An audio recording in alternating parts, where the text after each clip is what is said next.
Hello everyone and welcome to my CS24 channel. I hope everyone is having a wonderful day.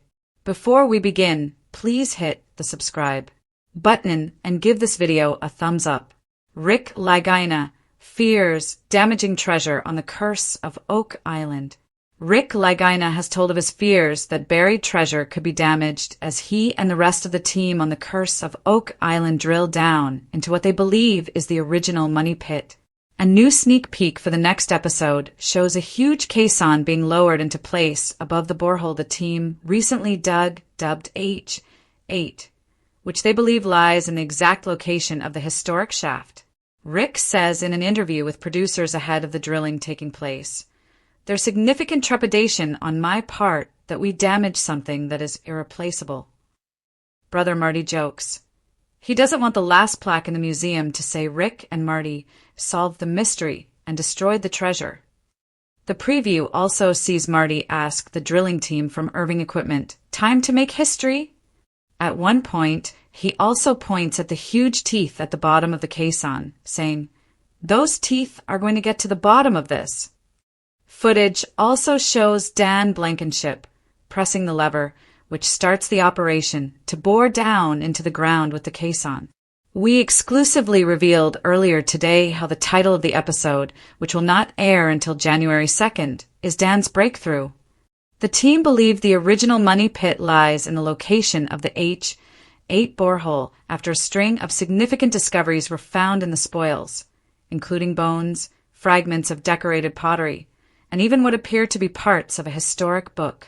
We know from the sneak peek at the end of last week's episode that the next one also sees metal detecting expert Gary Drayton uncover a piece of artillery, which it's believed came from a cannon.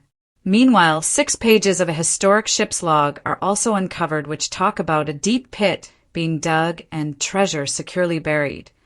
The next episode comes after the latest one saw one of the most significant findings the team have ever had being revealed, that a bone discovered in what they believe is the original money pit is from a person with Middle Eastern origins.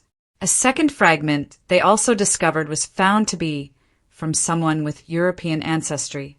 The rest of the remains of both people are still believed to be buried underground on Oak Island. The revelations came after the bones underwent advanced DNA sequencing at St. Mary's University in Halifax, with Dr. Timothy Fraser, an associate professor in the Department of Biology, revealing the results. On the last episode, we also saw a theory being discussed about whether Sir Francis Drake could be buried on the island.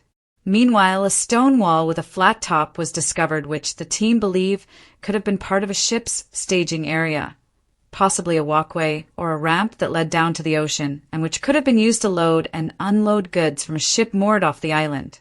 For more than a decade, Rick Lagina has walked the muddy paths and twisting trails of Oak Island with the weight of centuries pressing on his shoulders. Each step, each decision, each excavation, he knows, could bring him closer to unlocking one of history's greatest mysteries, or destroying it forever. This season, that burden seems heavier than ever. As the cameras roll, Rick's face is lit by the dim glow of the work lights surrounding the money pit. The massive claw of an excavator hovers over the ground, its steel teeth glinting in the night air. The team waits for Rick's signal, yet he hesitates, staring at the spot that could hold Spanish gold, Templar relics, or priceless manuscripts lost to time. "Every dig, every borehole, every shovel full," Rick says softly, his voice weighted with both hope and fear, "runs the risk of destroying the very thing we're looking for." The shadow of history. The Laginas have studied countless accounts of the island's history. The mysterious depression found by 3 teenagers in 1795, the coconut fibers discovered deep underground, the flood tunnels that guard the depths like booby traps. And with each discovery, Rick has become more aware of how fragile the truth may be. The parchment fragment recovered from borehole 10X still haunts him. If a sliver of medieval vellum could survive in the muck and water for centuries, who is to say there aren't entire scrolls or bound manuscripts waiting below? And what would become of them if a modern drill bit punched through their heart? Gold and jewels can withstand pressure, but documents? Texts? Sacred relics. Rick once mused in the war room. One wrong move and history turns to dust in our hands.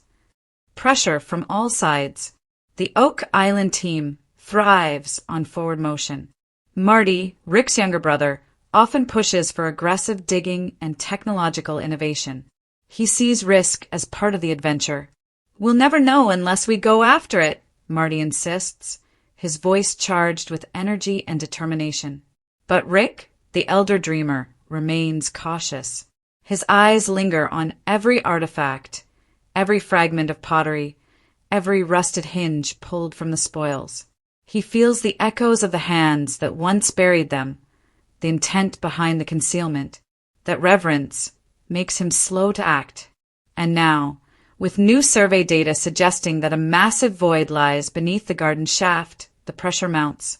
The void could be the long-sought treasure chamber, or a cavern filled with nothing but seawater and collapse. The crew prepares to bore into it, but Rick stands apart, his arms folded tightly across his chest. "I want to know what's down there as much as anyone," he admits. "But if we puncture that chamber and it floods, or worse, destroys something fragile, it's gone forever. And I couldn't live with that." The archaeologist's warning. Recently, the team has worked more closely with archaeologists who stress the importance of careful, methodical digging.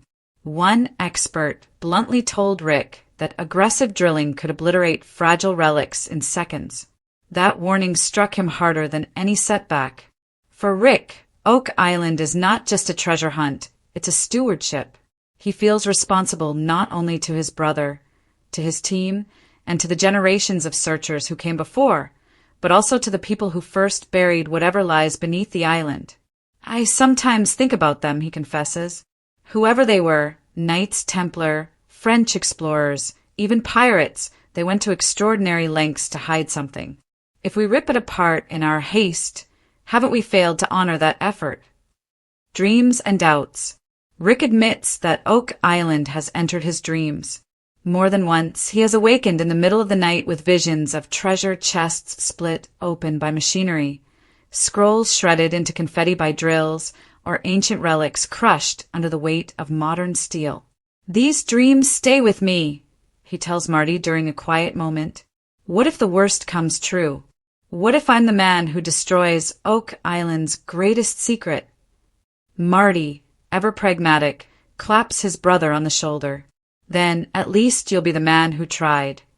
But Rick shakes his head. "No, that's not enough. This isn't about trying, it's about preserving, about discovering with integrity. If we find treasure at the cost of its destruction, then all we've found is regret." The team holds its breath.